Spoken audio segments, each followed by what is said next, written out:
పరిశుద్ధ బైబిల్ గ్రంథములో నుంచి యోబు గ్రంథము 1వ అధ్యాయము 1వ వచనాన్ని మనం చదువుకుందాం. ఊజు దేశమునందు యోబు అను ఒక మనుష్యుడుండెను. అతడు యథార్థవంతుడును న్యాయవంతుడునై దేవుని యందు భయభక్తులు కలిగి చెడుతనమును విసర్జించినవాడు. చాలమ్మా. ప్రభునందు ప్రియమైన దేవుని పిల్లారా, మరి బైబిల్ గ్రంథంలో మనం జ్ఞాపకం చేసుకున్నట్లయితే దేవుని యొక్క భక్తులు ఎంతోమంది ఉన్నారు.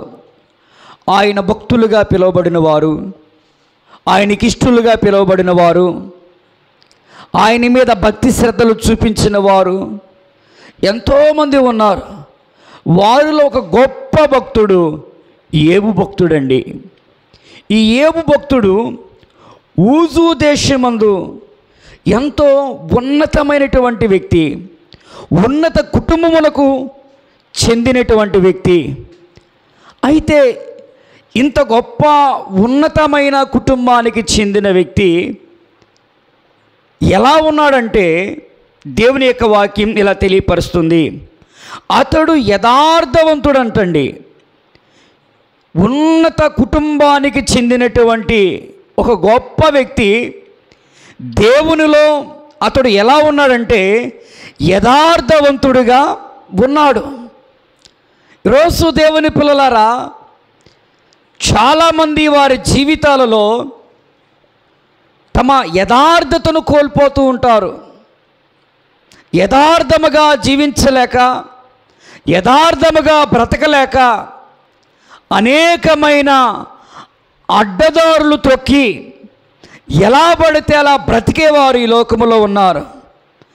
విలువలను కోల్పోయి, వాల్యూస్ను కోల్పోయి, ఎలా అయితేనే బ్రతికేది, ఏదో ఒక బ్రతికే కదా అని బ్రతికేవారు ఈ లోకములో చాలామంది ఉన్నారు.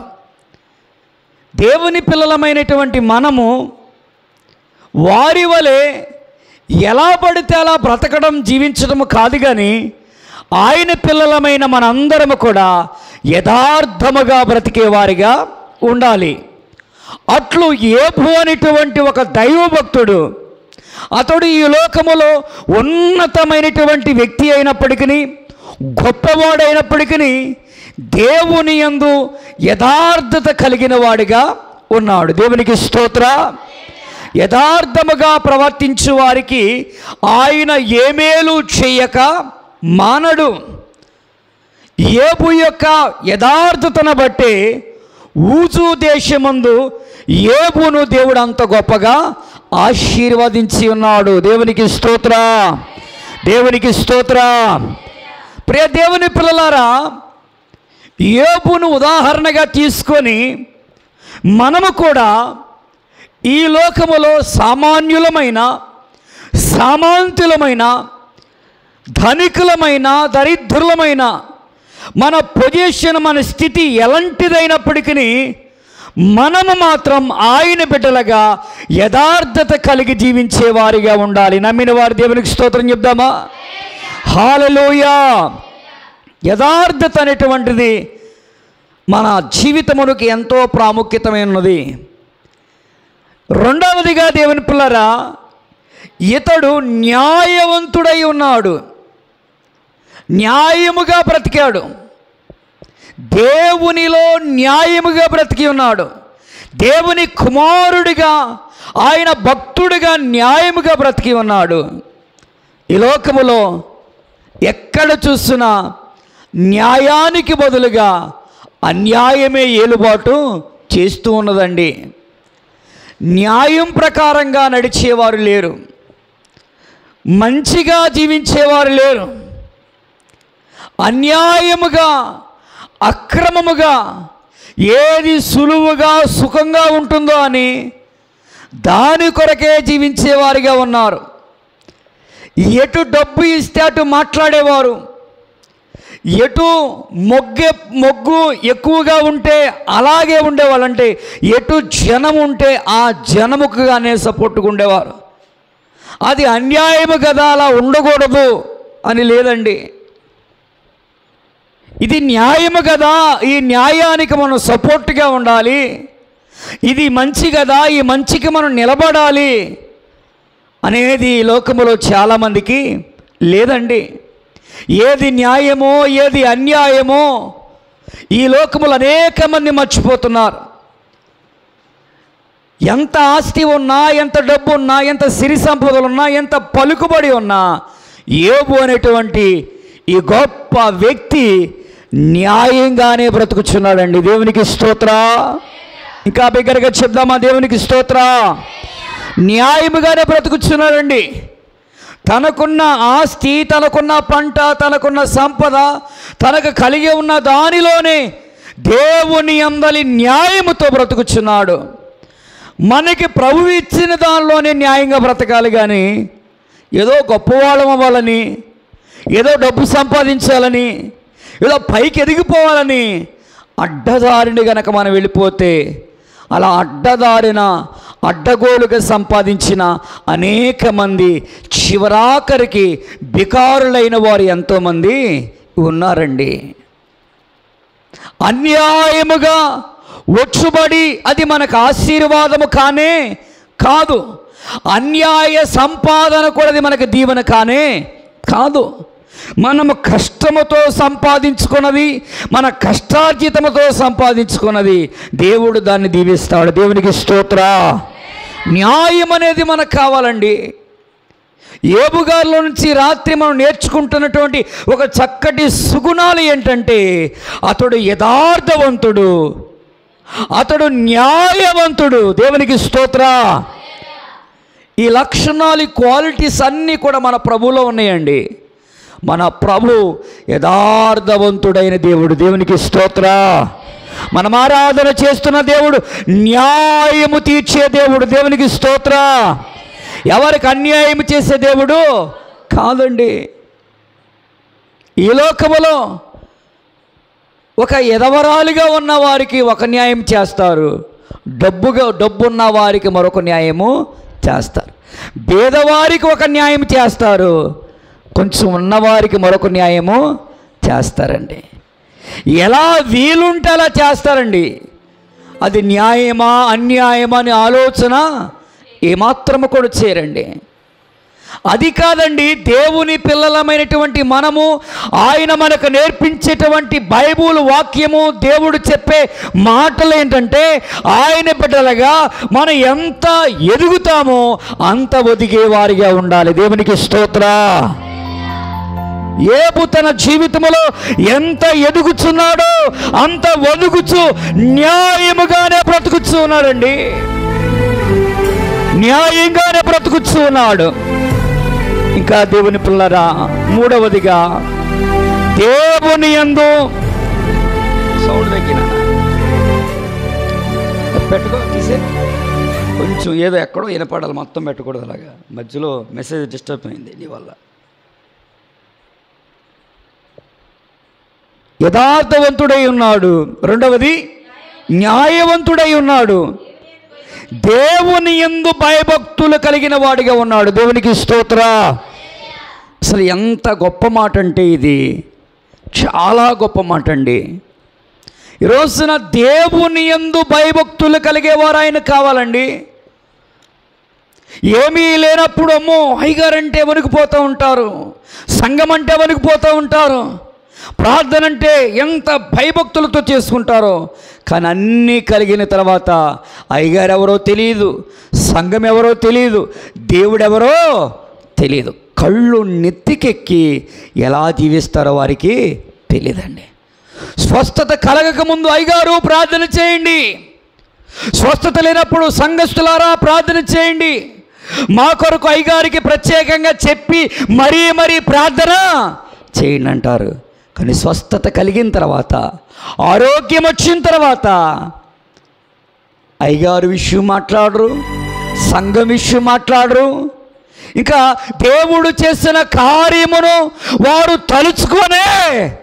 తలుచుకోరండి. వీళ్ళండి దేవుడు అంటే భయభక్తులు కలిగిన వారు. కష్టం వచ్చినప్పుడు ఆయనకు భయపడడం భక్తి చేయడం కాదు, చావో బతుకుల్లో ఆయనకు భయపడి భక్తి చేయడం కాదు, ఏదో మనం కష్టమైన పరిస్థితుల్లో దేవుడా నన్ను ఆదుకో అని అడగడం కాదు, కానీ ఆదుకున్న దేవుని యందు, స్వస్థపరిచిన దేవుని యందు, ఆరోగ్యం ఇచ్చిన దేవుని యందు, కార్యము చేసిన దేవుని యందు భయభక్తులు నిలుపుకునేవారిగా ఉండాలి. దేవునికి స్తోత్ర. ఎంతమంది నిలుపుకుంటున్నారండి? ఎంతమంది నిలుపుకున్నారు? చాలా తక్కువ మంది. ఆనాటి కాలంలో ఒక దేశంలోని ఒక గొప్పవాడు ఇంత గొప్ప భక్తి చేస్తున్నాడు. రోజున మనకి 5 ఏళ్ళు నోట్లోకి వెళితే మనం ఏం మాట్లాడుతాం మనకి తెలియదండి. ఎవరిని ఏమంటామో, ఎవరిని ఏ విధంగా తుల్లుపడి మాట్లాడతామో, ఎవరి మీద కోపపడతామో, ఎవరిని ఏం పిలుస్తామో మనకు తెలియదు. గర్వం, అహంకారం, నాకేంటి, నాకు డబ్బు ఉంది, బంగారం ఉంది, ఆస్తి ఉంది, పలుకుబడి ఉందని ఎంతోమంది వెర్రదిగే వారి లోకంలో చాలామంది ఉన్నారు. అది దేవుడికి అవసరం లేదండి. దేవుడికి కావాల్సింది నీ నుంచి భక్తి వైరాగ్యము. దేవునికి స్తోత్ర. ఆయన నిన్ను దీవించాలంటే ఒక క్షణము పట్టదు. ఆయన నిన్ను ఆస్వాదించాలంటే ఒక క్షణం పట్టదు. నిన్ను స్వస్థపరచాలంటే ఒక క్షణం పట్టదు. నిన్ను దీవించాలంటే ఒక క్షణం పట్టదు. కానీ నువ్వు దేవునిలో భక్తి చూపించటానికి ఇప్పుడు ఖాళీ లేదండి. ఇప్పుడు మాకు కుదరట్లేదండి. దేవునికి భక్తి చేయటానికి, ప్రార్థనకు రావడానికి, దేవుని యొద్దకు వచ్చి ప్రార్థనలో కూర్చోవడానికి ఇప్పుడు వారికి ఖాళీ లేదంటే. ఆశీర్వాదాలకు మాత్రం ఖాళీ ఉంది.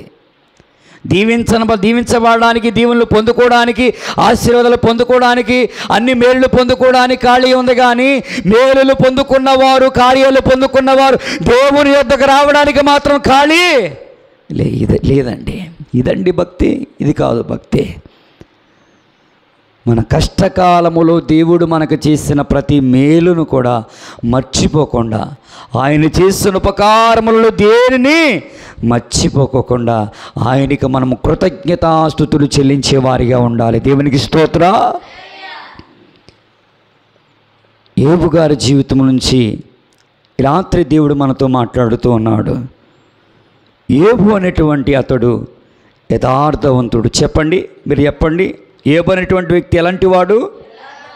రెండవది న్యాయవంతుడు. మూడవది దేవుని యందు భయభక్తులు కలిగిన వ్యక్తి.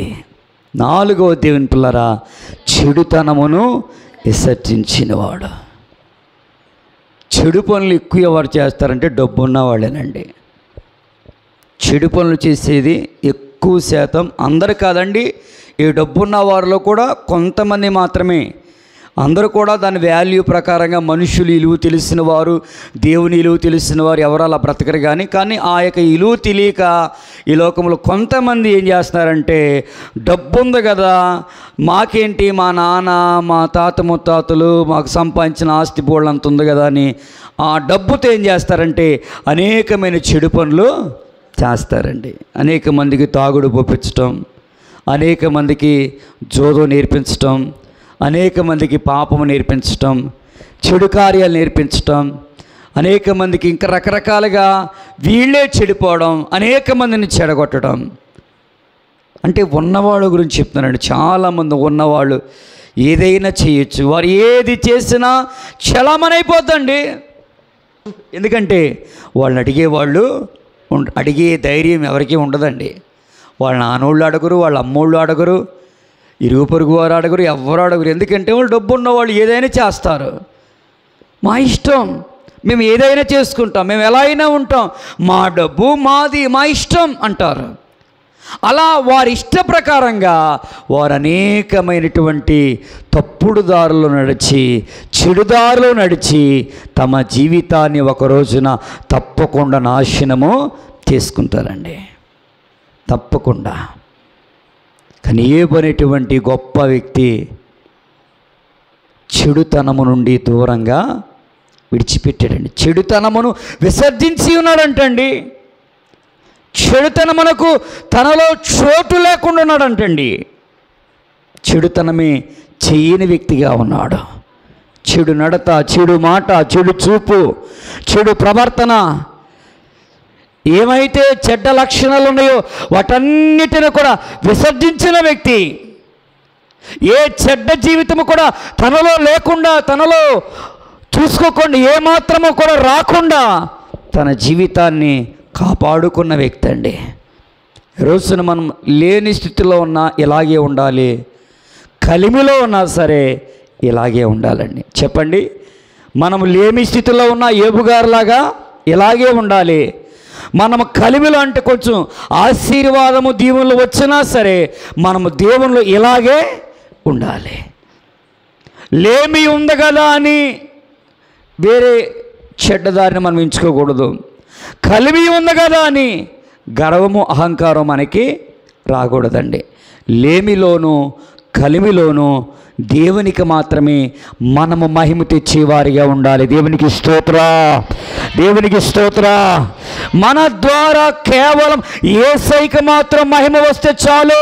ఇక్కడ యోబు ఎలా బ్రతుకుచున్నాడంటే దేవునికి మహిమ తెచ్చే వ్యక్తిగా, దేవుణ్ణి గొప్ప చేసే వ్యక్తిగా, దేవుణ్ణి గణపరిచే వ్యక్తిగా, దేవుణ్ణి ఉన్నతముగా చూసే వ్యక్తిగా ఉన్నాడండి. ఈ యోబు ద్వారా ఎటువంటి బ్యాడ్ దేవునికి రాలా. మరి మన ద్వారా దేవునికి ఏమాత్రము కూడా అవమానం మనం తెచ్చేవారిగా ఉండకూడదండి. దేవునికి అవమానకరమైన పనులు మనం తేకూడదండి. ఇలాంటి వ్యక్తిని, దేవుని పిల్లారా, యోబు అనేటువంటి ఇలాంటి వ్యక్తిని, ఈ 4 లక్షణాలు కలిగినటువంటి వ్యక్తిని, యథార్థత, న్యాయవంతమైన జీవితం, దేవుని యందలి భయభక్తులు కలిగిన జీవితం, చెడుతనాన్ని విసర్జించిన జీవితం కలిగిన అతనికి 7 కుమారులను 3 కుమార్తెలను కలిగిరి.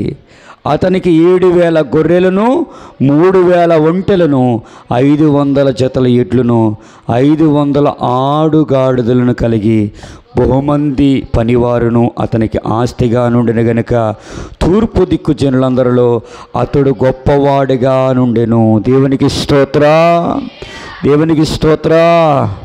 చూసారండి, దేవుని యందు భయభక్తులు కలిగి ఉన్న వారిని దేవుడు తప్పకుండా ఆశీర్వదిస్తాడు. మీరు చెప్పాలి, నేను అంటాను, దేవుని యందు భయభక్తులు కలిగిన వారిని దేవుడు, మీరు చెప్పాల్సింది ఆశీర్వదిస్తాడు. దేవునికి స్తోత్ర. దేవుని యందు భయభక్తులు గల వారిని దేవుడు చెప్పాలి. అందరూ చెప్పట్లా, విజయపాలు చెప్పట్లా, అమ్మ మీరు చెప్పట్లా, అందరూ చెప్పాలి. దేవుని యందు భయభక్తులు కలిగిన వారిని దేవుడు, న్యాయముగా ఉన్నవారిని దేవుడు, భయభక్తులు కలిగి ఉన్నవారిని దేవుడు, చెడుతనమును విసర్జించిన వారిని దేవుడు, యోబును ఆశీర్వదించినట్టుగా దేవుడు మనను ఆశీర్వదించునుగాక. హల్లెలూయా. దేవుడు తప్పకుండా ఆశీర్వదిస్తాడండి. ఇవేమన్నా చెడు పనులు చేసి సంపాదించాడా? చెప్పండి, ఒక్క చెడు పని కూడా చేయలే. చెడు పనులు చేస్తే ఎప్పటికైనా పోలీసులకు దొరికిపోతాం, ఎప్పటికైనా ఏదో ఒక దొంగ దొరకవలసిందే. అని మంచిగా బ్రతికేవాడు ఎన్నో కష్టాలు వస్తాయి, ఎన్నో నిందలు వస్తూ ఉంటాయి. ఎదుగుతున్నప్పుడే రాళ్ళు వేస్తూ ఉంటారు, ఎదుగుతున్నప్పుడే నిందలేస్తూ ఉంటారు, ఎదుగుతున్నప్పుడే అభివృద్ధి చెందుతున్నప్పుడే ఏదో ఒక సూటిపోటు మాటలు తగులుతూ ఉంటాయి. ఎన్ని తగులుతూ తట్టుకుంటా ఆ శోధన జయించేవాడు ధన్యుడు. దేవునికి స్తోత్ర. అది దేవుని ఆశీర్వాదం అంటే, అది దేవుని యొక్క దీవెన. ఒకసారి ఏదో ఒక లప్ప వచ్చేస్తుంది అనుకోండి, ఎక్కడ కొట్టారో, ఏం చేశారో, ఎలా వచ్చిందో ఏంటో అని ఎంతమంది అనుకుంటారు. కానీ అసలైన వారి ముందు ఒక్కరు కూడా మాట్లాడరండి. మనిషి ముందు మాట్లాడరు, కానీ మనిషి లేనప్పుడు ఎన్నో మాటలు మాట్లాడుకుంటారండి. అది దేవుని పిల్లారా, అక్రమ యొక్క సంపాదన గురించి ఎవరైనా చెడుగానే చెప్పుకుంటారు. అక్రమ సంపాదన ఎంతకాలమో నిలవదు. అది ఎప్పటికైనా పామై వానిని కాటివేస్తుంది, వానికి దరిద్రత తప్పకుండా తీసుకొస్తుంది. వాడిని కొట్టి వీడిని కొట్టి అది చేసి ఇది చేసి ఎవరైతే ఇలా చేస్తారో ఒకరోజు తప్పకుండా దేవుని ఉగ్రతకు, దేవుని శిక్షకు వారు పాత్రులైపోతారు. మరి ఇంత భక్తి చేసిన ఈయనకి భయంకరమైన శిక్ష వచ్చింది. అయ్యా తప్పు చేస్తే శిక్ష కదా, మోసం చేస్తే శిక్ష కదా, పాపం చేస్తే శిక్ష కదా, అన్యాయం చేస్తే శిక్ష కదా అంటే అసలు ఏమీ చేయకుండా భయంకరమైన శిక్ష ఏబు గారి జీవితంలోనికి వచ్చింది. అమ్మ వచ్చింది రాలేదా? వచ్చింది. యథార్థవంతులు కూడా ఏముంటాయి? కష్టాలు ఉంటాయి. న్యాయంగా బ్రతికేవారు కూడా ఏముంటాయి చెప్పండి? కష్టాలు ఉంటాయి. భయభక్తులు కలిగి జీవించే వారికి ఏముంటాయి? కష్టాలు ఉంటాయి. చెడుతనాన్ని విసర్జించి నీతిగా బ్రతికే వారికి ఏముంటాయి చెప్పండి? కష్టాలు ఉంటాయి. దేవుని పిల్లారా, ఈ కష్టాలు ఏంటో తెలుసా? రేపు ఆశీర్వాదాలకు కారణాలు. దేవునికి స్తోత్రా. నీతిమంతులకు కష్టాలు వస్తే దేవుని వాక్యం తెలియపరుస్తుంది, నీతిమంతుడు ఎన్నడూ కదల్చబడడు. దేవునికి స్తోత్రా. నీతిమంతుడు ఒకవేళ 7 మార్లు పడినను దేవుడు వానిని లేపుతాడంటండి. దేవునికి స్తోత్రా. ఎందుకంటే దేవుని పిల్లారా, ఏబనేటువంటి వ్యక్తి ఒక నీతిమంతుడు, యథార్థవంతుడు, భక్తిపరుడు, మంచివాడు, అలాంటి వ్యక్తికి సాతాను యొక్క శోధన కలిగింది. సాతాను వాని కుటుంబమును సర్వనాశనము చేసింది. అసలు నాశనం అవ్వాల్సింది ఎవరు? భయభక్తులు లేనోళ్ళు. అసలు నాశనం అవ్వాల్సింది ఎవరు? చెడుతనం చేసిన వాళ్ళు. అసలు పోడవలసింది వారు ఎవరు? భయము భక్తి లేనివారు. అసలు పోడవలసింది ఎవరంటే యథార్థంగా నడవని వారు. వీళ్ళు పోడవాలి.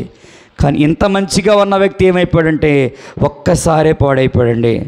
ఒక్కసారే పాడైపోయేపటికి ఏంటి ఏబుకి ఏమైంది చెప్పండి? ఏబు గారు ఒక్కసారి పాడైపోయేపటికి ఏబు కుటుంబం ఒక్కసారి దీనస్థితికి వచ్చేసరికి ఏమైంది? ప్రార్థన చేస్తాడు కదా ఏబు, దేవుణ్ణి నమ్ముకొని బ్రతుకుచున్నాడు కదా. మేమంటే సరే మేము తప్పులు చేసామనుకున్నాం, మేము బాగానే ఉన్నాం కదా.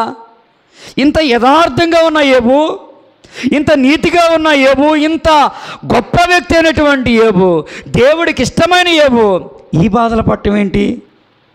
ఇంత చిక్కిపోయాడేంటి? ఇంత బలహీనుడైపోయాడేంటి? ఇతనికేంటి కుష్ఠరోగం? ఇతనికేంటి శ్రమలు? ఇతనికేంటి నిందలు? భార్య దూషించి వెళ్ళిపోయింది ఏంటి ఇతన్ని? పిల్లలు లేకుండా అయిపోయారు కదా, పనివారు లేకుండా అయిపోయారు కదా, ఆస్తి లేకుండా అయిపోయింది కదా, దరిద్రుడైపోయాడు కదా, చింపురు గుడ్లు ధరించేవాడు అయిపోయాడు కదా, కుష్ఠరోగం అయిపోయాడు కదా, బూడిదలో కూర్చొని ఆ కుష్ఠరోగాన్ని ఆ కురుపులను చిల్ల పెంకులతో కూర్చొనే బ్రతికి అయిపోయింది కదా అని అందరూ హేళన చేసేవారే కానీ ఎవ్వరు బలపరిచేవారు ఒక్కరు కూడా లేరండి. చెడ్డవాళ్ళ పక్షమున నిలబడేవారు 100 మంది ఉంటారు కానీ నీతిమంతుల పక్షాన్ని నిలబడేవారు ఒక్కరు కూడా ఉండరండి. తన సొంత భార్యే నిలవలా. ఏబుకొచ్చిన కష్టములో, ఏబుకొచ్చిన బాధలో, ఏబుకొచ్చిన భయంకరమైన రోగములో, బలహీనతలో, కుటుంబ సమస్యలలో తను ఆదుకున్న వారు ఎవరు కూడా లేరు. రక్త సంబంధులు చాదుకున్నారని లేదు, స్నేహితులు చాదుకున్నారని లేదు, లేకపోతే ఇరుగు పొరుగు వారు చాదుకున్నవారని లేదు. ఎంతోమందికి న్యాయం తీర్చాడు కదా, ఎంతోమందికి మేలుకరంగా బ్రతికాడు కదా, మంచి వ్యక్తి కదా అని జాలి పడిన వారు కూడా లేరండి. దేవుని పిల్లారా, చూసారా? మంచివాళ్ళకు వచ్చే కష్టాలు పగవాడు కూడా రావండి. ఈ లోకంలో చెడ్డోళ్ళందరూ ఆరోగ్యంగా బ్రతుకుతూ ఉంటారు, మంచివాళ్ళందరూ కొంచెం బాధల్లో. ఇది బైబిల్ చెప్తుందండి. దేవునికి స్తోత్ర. దేవుని పిల్లారా, నీతి నిమిత్తం హింసించబడి వారు ధన్యులంటండి. ఆయన సేవలో మనం ఉన్నాం, ఆయన పరిచర్యలో మనం ఉన్నాం, ఆయన పని మనం చేస్తున్నాం. ఇదిగో మన సేవకు పిలిచింది ఆయన, ఇదిగో ఆయన పరిచర్య చేయమని చెప్పింది ఆయన, ఆయన అయ్యగారిగా నిలబెట్టింది ఆయన, అమ్మగారిని నిలబెట్టింది ఆయన, నిన్నుగా ఒక సంఘ పెద్దగా ఒక దేవుని బిడ్డగా నిలబెట్టింది ఆయన. మన జీవితం అంతా ఆయన చేతిలో ఉంది. మనకు ఆరోగ్యమైన ఇవ్వాలన్నా ఆయనే, ఒకవేళ మనం బక్క చిక్కిపోవాలన్నా ఆయనే. దేవునికి స్తోత్ర. చెప్పండి అమ్మ గట్టిగా హల్లెలూయా. అన్నీ ఉన్నవాడు ఏమైపోయాడు చెప్పండి అమ్మ? అన్నీ ఉన్న ఏబు గారు ఏమైపోయారు లాస్ట్కి? ఏమీ లేకుండా. అదే దేవుని పిల్లరా, అన్నీ మనకున్నప్పటికీ ఒక రోజున ఏమీ లేని స్థితి మన కుటుంబంలో కూడా కలగవచ్చు. అన్నీ ఉన్నాయి, కానీ ఒక్కొక్క రోజు ఏమీ లేవని మనమే కొన్నిసార్లు డబ్బుల కోసం ఎత్తుకోవాల్సిన పరిస్థితి. కొన్నిసార్లు ఏదైనా ట్యాబ్లెట్ కోసమైనా, లేకపోతే ఏదో ఒక ఫుడ్ కోసమైనా, ఏదో ఒక అవసరత కోసం, పిల్లల ఫీజు కోసమైనా, ఏదో ఒక అప్పు కోసమైనా ఎత్తుకోవాల్సిన పరిస్థితులు వస్తూ ఉంటాయి. నాకు ఎప్పుడు ఇలాంటి పరిస్థితి జరగలేదండి అని మనం చాలామందితో అని ఉండవచ్చు కూడా.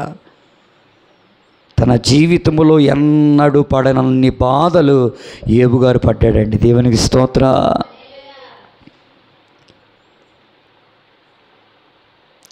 యోబు గారి భార్య, నువ్వు దేవుణ్ణి దూషించి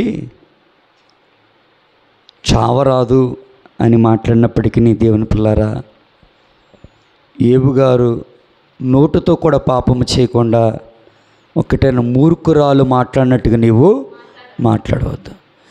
దేవుడు మనకి అన్నీ ఇచ్చినప్పుడే దేవుడా, నష్టపోయినప్పుడు కూడా మనకి దేవుడే, ఆయనే ఇచ్చాడు, ఆయనే తీసుకున్నాడు, ఆయనకే స్తోత్రము కలుగునుగా. కానీ యోబు గారు అన్నారే కానీ, దేవుని పిల్లరా నాకేంటి అన్నీ లేకుండా దేవుడు చేశాడు, దేవుడు మాకు అన్యాయం చేశాడు, మాకేదో అయిపోయింది, అయ్యో బాబోయ్ ఇక మేము గుడికి వెళ్ళాం, మేము ప్రార్థనకి వెళ్ళాం, మాకేం జరగల అంటే దేవుని పిల్లారా చివరాఖరికి ఏమీ ఉండవండి,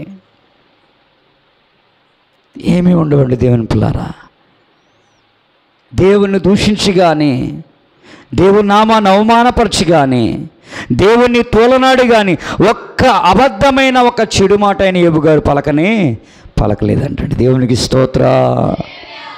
కష్టకాలములో అండి, దుఃఖ సమయములో, బాధలలో దేవుని పిల్లారా, బాధలలో కొంతమందికి దేవుడు గుర్తుకొస్తాడు, కొంతమంది బాధల్లో కూడా దేవుడిని తిట్టుకునే వాళ్ళు ఉంటారు. దేవుడు ఉంటే ఇన్ని బాధలు పెట్టాలా, ఇన్ని కష్టాలు పెట్టాలా, దేవుడు లేడా, మీరు గుడికి వెళ్తున్నారు కమ్మా, మీ అయ్యగారు ప్రార్థన చేయట్లేదా, మీ అమ్మగారు ప్రార్థన చేయట్లేదా, మీ సంఘస్థులు ప్రార్థన చేయట్లేదా, మీరు ప్రార్థన చేసుకుంటలేదా అని నిందలేసే వాళ్ళు ఉంటారు.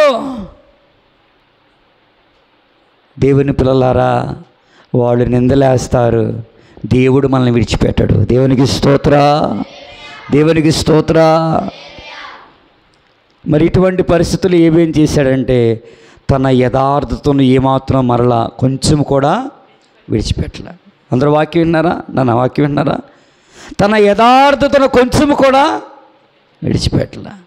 బిడ్డలను కోల్పోయినప్పుడు, భార్య దూరం అయిపోయినప్పుడు, పనివారిని దూరం అయిపోయినప్పుడు, ఆస్తిపాస్తులని దూరం అయిపోయినప్పుడు, స్నేహితులందరూ కూడా దూషించి వెళ్ళినప్పుడు, తన ఒంటరిగా మిగిలిపోయిన ఆ ఒంటరి జీవితంలో తన యథార్థతను మరలా కంటిన్యూ చేశాడు. తర్వాత తన న్యాయముగానే బ్రతకడం, ఎవరిని కూడా అన్యాయముగా, నేను ఒకప్పుడు పెడితే వీళ్ళు తిన్నారు, ఇప్పుడు నాకు ఎవరు పెట్టేవాళ్ళు లేరని మనం అంటామేమో కానీ యోబు గారు ఆ మాట కూడా అలా. దేవునికి స్తోత్ర.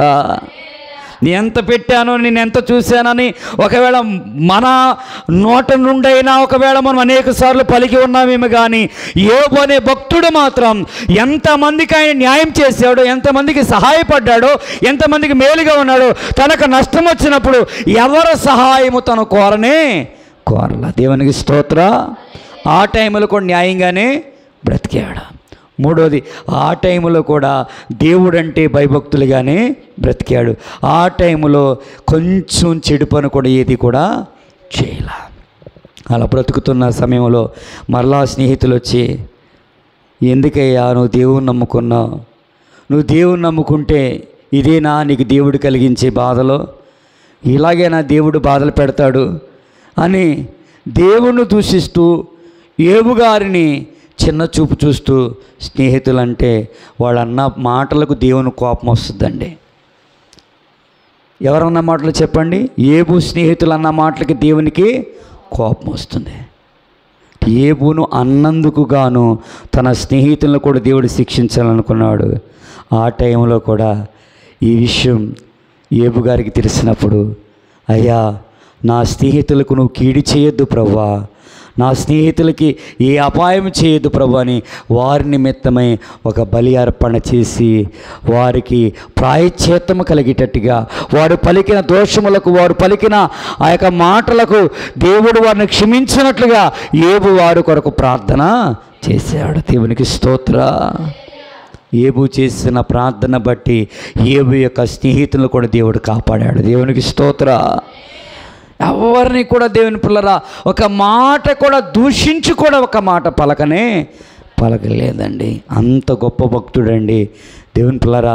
అలాంటి గొప్ప భక్తుడు అలా నిలబడి అలాగే బ్రతుకుతూ అలాగే నిర్జీవంగా ఏమీ లేకపోయినా, తినడానికి ఆహారం లేకపోయినా, కట్టుకోవడానికి వస్త్రం లేకపోయినా, పిలిచేవారు లేకపోయినా, పరిచర్య చేసేవారు లేకపోయినా, తన పక్షం నిలబడేవారు లేకపోయినా ఒక్కడే ఒంటరిగా బ్రతుకుచున్నాడు. ఒకానొక దినమందు తాను చేసిన ప్రార్థనలన్నిటికీ దేవుడు ఫలితమిచ్చి పోగొట్టుకున్న దానికంటే రెట్టింపు ఆశీర్వాదం దేవుడు ఇచ్చాడు. దేవునికి స్తోత్ర. చెప్పాలి గట్టిగా హల్లెలూయా. పోగొట్టుకున్న దానికంటే రెండంతల ఆశీర్వాదం దేవుడు యోబు గారికి ఇచ్చాడా? న్యాయంగా ఉంటే ఇచ్చాడా? అన్యాయంగా ఉంటే ఇచ్చాడా? యథార్థంగా ఉంటే ఇచ్చాడా? అన్యాయంగా ఉంటే ఇచ్చాడా? భయభక్తులు కలిగి ఉంటే ఇచ్చాడా? భయము భక్తి లేకుండా ఉంటే ఇచ్చాడా? భయభక్తులు కలిగి ఉంటేనే ఇచ్చాడు. చెడుతనం చేస్తే ఇచ్చాడా? చెడుతనం చేయకుండా బ్రతికితే ఇచ్చాడా? అది దేవుళ్ళలో ఉన్న గొప్పతనం. ఇలా ఉంటే దేవుడు అన్నీ ఇస్తాడండి. అన్నీ పొందుకున్న తర్వాత ఒకవేళ మధ్యలో ఏమైనా బాధలు వచ్చినా, అన్నీ కోల్పోయినా, ఇచ్చిన దేవుడు ఒకవేళ మరలా తీసేసుకున్నా, మరలా ఎంత కోల్పోయామో అంతకంతకు దేవుడు తప్పకుండా ఇస్తాడు అని నమ్మిన వారు దేవునికి స్తోత్రం చెప్పండి. హల్లెలూయా. ఇక్కడ యోబు గారికి ఇచ్చాడు, ఇవ్వలేదా? అలాగే మనకు కూడా దేవుడు తప్పకుండా ఇస్తాడు. ఎప్పుడంటే యోబు గారిలాగా మనం కూడా యథార్థంగా నిలబడినప్పుడు, మనం కూడా న్యాయంగా జీవించినప్పుడు, మనం కూడా భయభక్తులుగా జీవించినప్పుడు, మనం కూడా చెడుతనాన్ని విసర్జించి బ్రతికినప్పుడు అప్పుడు దేవుడు ఇస్తాడండి. దేవుడిచ్చే ఆశీర్వాదం అది ఎంతో గొప్పదండి. అది ఎంతో శ్రేష్టమైంది. అటు ఆశీర్వాదం, అటు దీవెన ఈ రాత్రి ఈ సిద్ధపాటు ప్రార్థన కూడికకు వచ్చిన మనందరికీ దేవుడు అనుగ్రహించునుగాక. అందరూ మోకరించండి, ప్రార్థన చేసుకుందాం. దేవుడు మనతో మాట్లాడిన ఈ యొక్క లేఖన భాగం ఎత్తి దేవుని సందులో ప్రార్థన చేద్దాం. ప్రతి ఒక్కరు కూడా ప్రార్థన చేద్దాం. దేవా, నీవు నాతో మాట్లాడిన నీ లేఖన భాగమును బట్టి నీకు స్తోత్రం నాయనా. బైబిల్లో ఒక భక్తుడు ప్రభువా, యోబు అనేటువంటి భక్తుడు నాయనా. అయ్యా, తనకి ఎంతో ఆశీర్వాదం, ఎంతో దీవెన, ఎంతో మేలు, ఎంతో ఆశీర్వాదము తనకున్నప్పుడు ప్రభువా, అన్నీ ఉన్నప్పటికీ తను మాత్రం న్యాయంగా బ్రతకడం మానలేదు నాయన. న్యాయంగానే బ్రతికాడయ్యా, యథార్థంగానే బ్రతికాడు ప్రభువా, భయభక్తులుగానే బ్రతికాడయ్యా, చెడుతనాన్ని విసర్జించే బ్రతికాడయ్యా. మరి మేము కూడా అలా బ్రతకాలయ్యా. యోబు లాంటి జీవితం మొక్కదా ఇచ్చేయండి, యోబు లాంటి నీతి మొక్కదా ఇచ్చేయండి, యోబు లాంటి భక్తి మొక్కదా ఇచ్చేయండి, యోబులాగా బ్రతికే కృప మొక్కదా ఇచ్చేయండి నాయనా. అయ్యా, అన్యాయం ముందు నిలబడిన, అన్యాయమును పుచ్చుకొనక, అన్యాయమును చేయక న్యాయం వైపు తిరిగే కృపకు దయచేయండి అయ్యా. నీవే న్యాయవంతుడవయ్యా, నీవే బలవంతుడవు నాయనా, నీవే సహాయం చేసే దేవుడవయ్యా. మొదట నా రాజ్యమును వెతకండి, అప్పుడు మీకు ఏం కావాలో అవి ఇస్తానని వాగ్దానము చేసిన దేవా, నీవు నమ్మదగిన దేవుడు ప్రభా. నీ నమ్మకమైన అద్భుత ఆశ్చర్య కార్యములు మా జీవితంలో మీరు జరిగించండి నాయన, మా జీవితంలో జరిగించండి నాయన. మేము నీ కొరకు నిలబడినట్లు నాయన, నీ పరిచర్యలోకి ఎదుగునట్లు నీ కృప అయ్యా, నీ సంఘమై ఉన్న మా అందరికి దయచేయమని అడగండి, ప్రార్థన చేయండి. దేవుడు తప్పకుండా దీవిస్తాడు, దేవుడు తప్పకుండా ఆశీర్వదిస్తాడు. యోబును ఆశీర్వదించినట్టుగా దేవుడు నిన్ను దీవిస్తాడు, యోబును కాపాడినట్టుగా దేవుడు నిన్ను కాపాడుతాడు, యోబును విడిపించినట్టుగా దేవుడు నిన్ను విడిపిస్తాడు. యోబు జీవితంలో ప్రారంభంలో మేలులు, ఆశీర్వాదాలు ఉన్నాయి, మధ్యలో కీడులు, శోధనలు వచ్చాయి. కీడుల్లో కూడా, శోధనలో కూడా యోబు దేవుని విడిచిపెట్టకుండా ఆయనలో గట్టిగా నిలబడబట్టే యోబును రెండంతలుగా ఆస్వాదించినాడు, ఈరోజు నువ్వేం పోగొట్టుకున్నావు? నువ్వు ఆస్తిని పోగొట్టుకున్నావా? బిడ్డలను పోగొట్టుకున్నావా? ఐశ్వర్యాన్ని పోగొట్టుకున్నావా? ఈ లోకంలో నువ్వు ఏదో కోల్పోయి ఉన్నావు. దేవుడు అది మరలా నీకు ఇవ్వనై ఉన్నాడు. అది నువ్వు పొందుకుంటావు. అనారోగ్యంగా ఉన్నావా? దేవునికి ఆరోగ్యం ఇవ్వనై ఉన్నాడు. నీ యథార్థతను విడిచిపెట్టద్దు, నీ భక్తిని విడిచిపెట్టద్దు, నీ నీతిని విడిచిపెట్టద్దు, నువ్వు దేవుని సన్నిధిని విడిచిపెట్టద్దు. ఆయన బిడ్డగా బ్రతుకంతే, ఆయన సాక్షిగా బ్రతుకు. ఆయన తప్పకుండా నిన్ను ఆశీర్వదిస్తాడు. నిన్ను ఆశీర్వదించడానికి ఈ రాత్రి దేవుడు తన సన్నిధికి నడిపించి ఉన్నాడు. ప్రభువా, నీ సన్నిధికి వచ్చిన బిడ్డలను ఆశీర్వదించు నాయనా. నీ సన్నిధికి వచ్చిన బిడ్డలను దీవించు నాయనా. నీ సన్నిధికి వచ్చిన ప్రతి ఒక్కరిని పేరు పేరున ఆశీర్వదించండి నాయనా. అయా, నీ వద్దకు వచ్చిన పురుషులను, స్త్రీలను, పిల్లలను